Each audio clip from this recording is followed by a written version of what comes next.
असदुद्दीन अवैसी भारत के बड़े मोतबर, बड़े अहम सियासी रहनुमा है, लेकिन मोतबर और अहम बनने के लिए उन्हें बहुत सी हरकतें करनी पड़ती हैं। पहली हरकत तो वो ये करते हैं कि पाकिस्तान के ख़िलाफ़ गाहे बगाहे बोलते रहते हैं, गोया उनके इंडियन होने का यह तकाज़ा है कि पाकिस्तान को गालियाँ दें।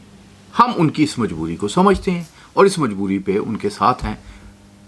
अभी उन्होंने एक बात की है, और उन्होंने बात ये की है कि जिस तरीके से ट्रंप साहब ने वेनेज़ुएला के सदर को पकड़ा, उसी तरह से जो है उसी तरह की हरकत जो है पाकिस्तान में भी। बज़ाहिर ये बात जो है, ये मशवरा जो है, ये भारतीय हुक्मरानों को उन्होंने इसलिए दिया है कि उनकी जो वफ़ादारी है, भारतीय होने की वफ़ादारी है, वो उस पर मुहर तस्दीक सबत हो जाए। लेकिन ये इसमें एक ट्रैप है। मैं भारतीय हुक्मरानों से बात कहूँगा, ट्रैप ये है कि वो कहते हैं कि पहले आप गए थे, जूते खा के आ गए, जहाज़ गिरा के आ गए, अब आप दोबारा जाओ और अपने बाकी जहाज़ भी गिरा के आ जाओ।